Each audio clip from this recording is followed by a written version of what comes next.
দাড়ি ছোট করে রাখে, এ ব্যাপারে তাকে নিষেধ করলে সে হেসে হেসে বলে এতে কোনো সমস্যা নাই, এ ব্যাপারে শরীয়তের হুকুম কি? এই ব্যক্তি এখানে উপস্থিত আছে, দয়া করে কিছু বলে শাসন করে দেন। আসামি হাজির। ভাইরা আমার, দাড়ি লম্বা করা এটা নবী সাল্লাল্লাহু আলাইহি ওয়াসাল্লামের নির্দেশ। তিনি বলেছেন আফুল্লুহা আরফুল্লুহা, তোমরা দাড়িকে ছেড়ে দাও। দাড়িকে ছেড়ে দিতে বলেছেন, লম্বা করতে বলেছেন। সাহাবীদের মধ্যে এক মুষ্টির পরে, বুখারীর হাদিসে এক মুষ্টির পরে অতিরিক্ত অংশ কাটার বিষয়টা সাব্যস্ত আছে। এর আগে এক মুষ্টির আগে সাহাবীদের কারো কাছ থেকে, নবী সাল্লাল্লাহু আলাইহি ওয়াসাল্লাম থেকে কোনো হাদিসে দাড়ি কাটা ছাটার কোনো প্রমাণ নাই। এই জন্য সারা বিশ্বের প্রায় সব উলামায়ে ইকরাম একমত যে দাড়ি লম্বা করা ওয়াজিব। কিছু ইখতিলাফ আছে, আরবের কিছু আলেমদের ভিন্ন মত আছে। বেশিরভাগ আলেমদের মতে হলো দাড়ি লম্বা করা কি ওয়াজিব। ইজিপশিয়ান কিছু আলেমদের ভিন্ন মত আছে, আরো কিছু আলেমদের ভিন্ন মত আছে। বাকি মেজরিটি আলেমদের মত হলো ওয়াজিব।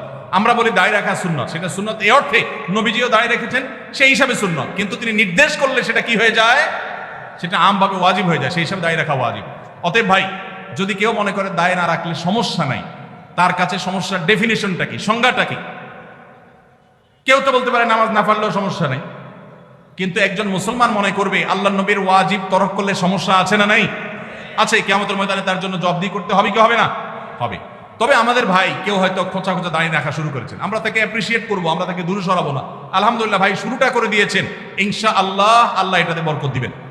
আমরা তাকে এটাকে লম্বা করার জন্য নসিহা করব। তবে সেই সাথে এটাও আমাদের মাথায় রাখতে হবে, দাড়ির চাইতে অনেক ইম্পর্টেন্ট নির্দেশ আছে আল্লাহর, যেগুলো আমরা অহরহ লঙ্ঘন করি। আছে না নেই? এটা শুনে আবার বেদাড়িয়ালা একটু খুশি হয়ে গেছে, যাক আমাদের পক্ষে একটু আসলো। ভাইরা আমার, দাড়ি রাখা ওয়াজিব, সেটা নিয়ে কোনো আলাপ নাই, সেটা নিয়ে কোনো ছাড় নাই। কিন্তু পাশাপাশি আমাদের এটাও মাথায় রাখতে হবে যে আল্লাহর অন্যান্য ফরজ বিধানগুলো মানতে হবে। অনেকে লম্বা দাঁড়িয়ে আছে, মুখ খারাপ করে, আছে না নাই? বাংলা একটা প্রবাদ আছে, হাজী সাহেবের মুখ খারাপ।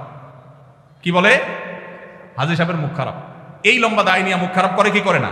এই লম্বা দাড়ি নিয়ে দোকানদার দেশি মশারি আর ইন্ডিয়ান মশারি মিশিয়ে দেশি মশারি তেলগুলো বিক্রি করে কি করে না? তাহলে দাড়ি আছে, তিনি ওয়াজিব আমল করেছেন, সবও পাবেন। কিন্তু যেই কাজটা করছেন ওইটা দাড়ি রেখে যে সব পাচ্ছেন তার চেয়ে অনেক বেশি ক্ষতি তিনি করছেন ওই কাজটা করে। ঠিক না? ঠিক। এই জন্য আমাদের পরিপূর্ণভাবে দ্বীনে প্রবেশ করতে হবে। আল্লাহ আমাদেরকে তৌফিক দান করুন।